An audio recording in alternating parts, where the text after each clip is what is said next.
Hello, and welcome to another edition of All or Not According to Jack with your host, Jack Toledano. And we have another year of top three metal albums for the year 1990. And if you're watching this, I am probably midway through my second week vacation in upstate New York working on my project. So I figured I'd record some content for everybody out there, as everybody has been so gracious and helpful in putting up their top three metal and making this a fun, very interactive thing. I love it. Keep it coming. So in any event, let's get started for the year 1990. And who do we have first? A band that I am very familiar with. One of my favorite bands. Let's pull them up. The Priest, Painkiller. Great album. So what else is there to say? I mean, there was they had a couple of year absence. They put out a couple of not so great albums. You had 1986's Turbo. You had 1988's Ram It Down. Yeah. So we had about a 6-year absence since going back to 1984 when I picked Defenders of the Faith. But Painkiller, definitely a comeback album. Poor guys, they got sucked into court for a frivolous, what I think was a frivolous lawsuit. Two guys decided to try and end their lives and blame Judas Priest. I mean, come on, really? Nobody wants to take responsibility for their own actions? But I digress. So to the songs. Great comeback album, the title track with that killer drum opening by Scott Travis. So then, those famous shrieking vocals of Mr. Halford that we know and love. So then you have Hell Patrol, another great song. All Guns Blazing, a song that they played throughout that Painkiller tour. And I swear, I never heard Rob Halford sing that high on stage. I thought his Adam's apple was going to explode. Twisting the strangle grip won't give no mercy. I can't do it. So Leather Rebel, okay.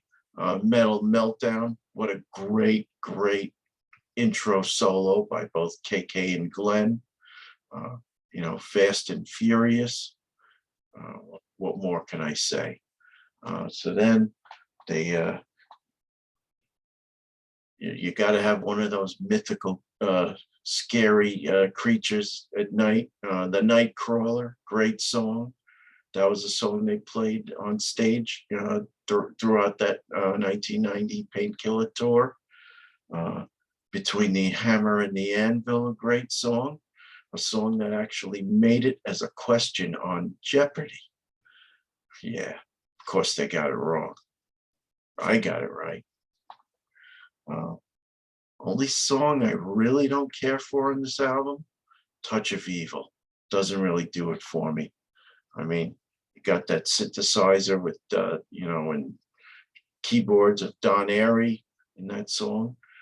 Glenn Tipton plays it instead with his guitar on stage, and I've never ever seen somebody use their two middle fingers with such muscle memory to play that opening riff of Touch of Evil. Well done, Glenn.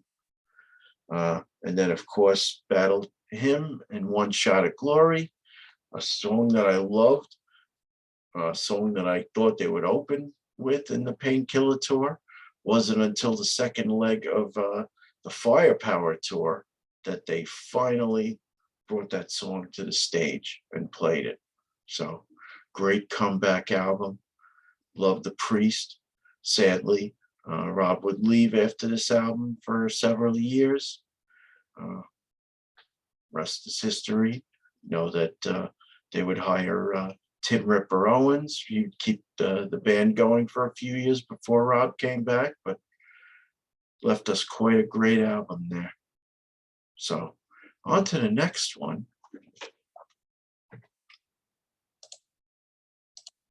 Let's bring it up. These guys, Megadeath. So on that 1990 Painkiller tour, Megadeth did, and Testament played with Priest. So Megadeth, I considered picking them, in the earlier years, but I didn't.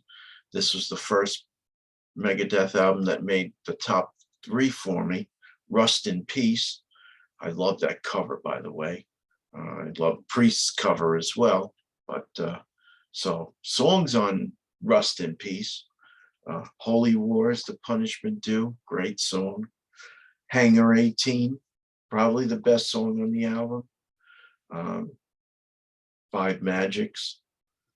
Poison Was the Cure, great tune. Tornado of Souls. And then, of course, so Dawn Patrol had a really nice bass line. I thought it was going to be the intro with a slower pace, but actually it carried pretty much the whole song. Rust in Peace, nice drum intro, title track. Rust in Peace, Polaris. So Megadeth, Rust in Peace, good stuff. And our last one, and this is a little bit of a surprise.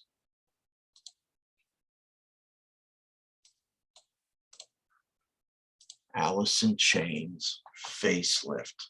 So there are some who would say that they're not a metal band. They're a grunge rock band.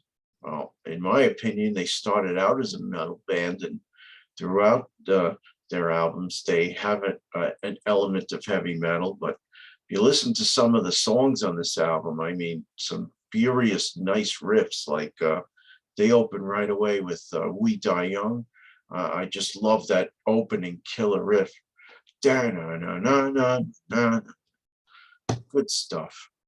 Man in the Box, a great song that was played regularly on grunge radio back in the day. Sea of Sorrow, I love that opening keyboard. Bleed the Freak is very atmospheric, but I like it. It Ain't Like That, another nice riff, good song. Sunshine's okay. Put You Down, probably one of my favorite songs on the album, along with We Die Young and Sea of Sorrow. I Know Something About You. And of course, Real Thing rounds out the album. So for 1990, we have Painkiller by the great Judas Priest, Megadeth, Rust in Peace, Alice in Chains, Facelift. And that was the year 1990. So in a couple of days, we'll get to 1991. Looking forward to it.